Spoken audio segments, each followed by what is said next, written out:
தேர்தல் 2026 களம் யாருக்கு? மஞ்சள் மாநகரம், ஜவுளி நகரம், பகுத்தறிவு பகலவன் தந்தை பெரியார் பிறந்த மண். இப்படி ஈரோட்டிற்கு எத்தனையோ பெருமைகள் உண்டு. ஆனால் அரசியல்னு வந்துட்டா ஈரோடு எப்பயுமே கொங்கு மண்டலத்துடைய ஒரு கீ பிளேயரா இருக்கும்.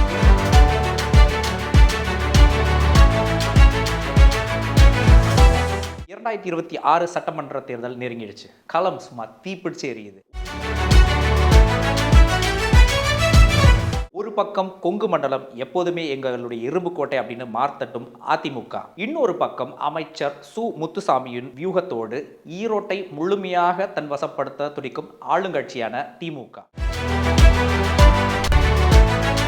இதற்கு நடுவில் மொடக்குறிச்சியை போல ஈரோடு முழுக்க தாமரையை மலர வைக்க நினைக்கும் பாஜக. எல்லாவற்றுக்கும் மேலாக முதன்முறையாக களமிறங்கி இருக்கக்கூடிய இளைஞர்கள் மற்றும் தொழிலாளர்களுடைய ஓட்டுகளை அல்ல நினைக்கும் சீமானின் நாம் தமிழர் கட்சி. இந்த மல்டி ஸ்டார் போட்டியில ஈரோடு மக்கள் யாருக்கு ஓட்டு போட போறாங்க? சாதி கணக்குகள் என்ன? ஜவுளி தொழிலாளர்கள் கோபம் யார் பக்கம் திரும்ப போகிறது? வாங்க விரிவாக ஒரு அலசல்.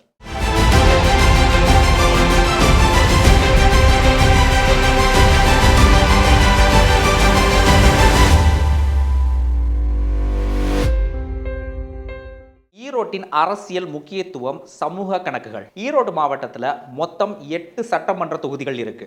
இங்கே வெற்றி தோல்வியை தீர்மானிக்கிறது சமூக வாக்குகளும் தொழில்துறையினருடைய மனங்களும் தான். இதுல சமூக வாக்கு வங்கிகள் அப்படின்னு பார்த்தோம்னா கொங்கு மண்டலத்துக்கே உரிய கொங்கு வேளாள கவுண்டர் சமுதாய வாக்குகள் மிக முக்கிய பங்கு வகிக்கிறது. அதற்கு அடுத்தபடியாக ஈரோடு நகரம் பகுதிகளில் மற்றும் பவானி போன்ற இடங்கள்ல செங்குந்த முதலியார் சமுதாயத்தினருடைய வாக்குகள் வெற்றியாளரை தீர்மானிக்கிறது. மேலும் அருந்ததியினர் சிறுபான்மையினர் வாக்குகள் ஒவ்வொரு தொகுதியிலும் மிக முக்கியமான ஒரு பங்களிக்கிறது. அடுத்ததாக தொழிலாளர்களுடைய வாக்கு அப்படின்னு பார்த்தோம்னா லட்சக்கணக்கான விசைத்தறி தொழிலாளர்களுடைய வாக்கு, சாயப்பட்டறை ஊழியர்கள் மற்றும் மஞ்சள் விவசாயிகளுடைய மனநிலை தான் ஈரோட்டுடைய தேர்தல் ரிசல்ட்டை நேரடியாக பாதிக்க போகுது. இப்ப இருக்கக்கூடிய கூட்டணிகளுடைய பலம் மற்றும் அவர்களுடைய வியூகங்கள் எப்படி இருக்க போகிறது? ஈரோட்டு மாவட்டத்தில் அதிமுகவுக்கு மிகப்பெரிய முகம் அப்படின்னு பார்த்தோம்னா கே.ஏ. செங்கோட்டையன். கோபிச்செட்டிப்பாளையம் தொகுதி அவருக்கு அசைக்க முடியாத கோட்டை. எடப்பாடி பழனிசாமியின் சொந்த மாவட்டமான சேலத்திற்கு அருகில் இருக்கக்கூடியதுனால ஆளுங்கட்சிக்கு எதிரான அதிருப்தியை முழுமையாக அறுவடை செய்வதற்காக அதிமுக தீவிரம் காட்டுது. திமுக கூட்டணி அப்படின்னு பார்த்தோம் என்றால் ஈரோட்டை பொறுத்தவரையில் திமுகவின் மாஸ்டர் மைண்ட் அமைச்சர் சு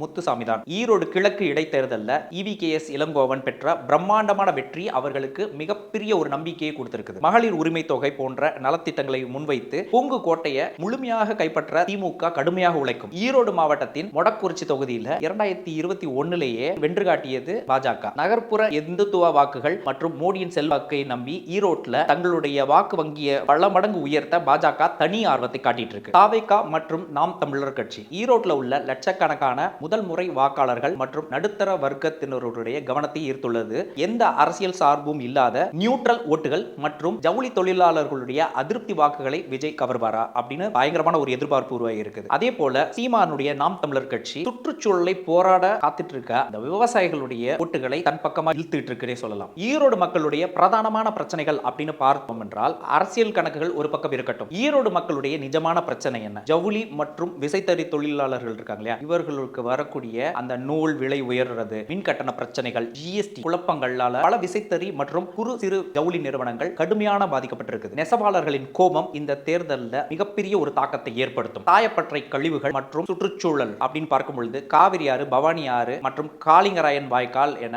ஈரோட்டுடைய முக்கிய நீர்நிலைகள்ல சாயப்பட்டறைகளுடைய அந்த கழிவுகள் கலக்கிறது விவசாயிகளை மிகப்பெரிய துயரத்தில் ஆழ்த்தி இருக்கிறது. இதற்கு நிரந்தர தீர்வு தரக்கூடிய ஜீரோ டிஸ்சார்ஜ் தொழில்நுட்பத்தை முழுமையாக செயல்படுத்த வேண்டும் என்பதில் நீண்ட கால கோரிக்கையாக போயிட்டு இருக்கு. மஞ்சள் விவசாயிகளுடைய கண்ணீர். இந்தியாவிலேயே ஈரோடு மஞ்சளுக்கு புவிசார் குறியீடு இருந்தாலும் விவசாயிகளுக்குரிய விலை கிடைக்கிறதே கிடையாது. மஞ்சள் வாரியம் அமைக்கப்பட வேண்டும் என்ற கோரிக்கை ஒவ்வொரு தேர்தலிலும் எதிரொலித்துக் கொண்டே இருக்கின்றது. அத்திக்கடவு அவிநாசி திட்டம் நீண்ட போராட்டத்திற்கு பிறகு இத்திட்டம் செயல்பாட்டுக்கு வந்தாலும் விடுபட்ட குளங்களையும் இதோடு இணைக்க வேண்டும் என்ற கோரிக்கை பெருந்துறை மற்றும் பவானி பகுதிகளில் தீவிரமாக காணப்படுகிறது. ஈரோட்டுடைய ஹாட் தொகுதிகள் அப்படின்னு பார்த்தோம்னா ஓபிச்செட்டிப்பாளையம் அதிமுகவுடைய மூத்த தலைவர் செங்கோட்டையன் அவர்களுடைய இரும்புக்கோட்டை. இங்கு அவர் வீழ்த்துறதுக்கு திமுக மிகப்பெரிய ஒரு வியூகத்தை அமைச்சிருக்கு. ஈரோடு கிழக்கு மற்றும் மேற்கு நகர்ப்புறங்களை உள்ளடக்கிய இந்த தொகுதிகளில் தொழில்துறையினருடைய வாக்குகள் தான் வெற்றி தோல்வியை தீர்மானிக்கக்கூடியது. தாவேகா, பாஜக, நாம் தமிழர் கட்சி இது மூன்றுமே வந்துட்டு ஓட்டுகளை பிரிக்கக்கூடிய முக்கியமான கட்சிகளா இருக்குது. மொடக்குறிச்சி தன்னுடைய சிட்டிங் எம்எல்ஏ சீட்டை தக்க வைக்குமா அல்லது திமுக அல்லது அதிமுக தட்டி பறிக்குமா அப்படின்ற பெரிய எதிர்பார்ப்புடைய ஒரு தொகுதி.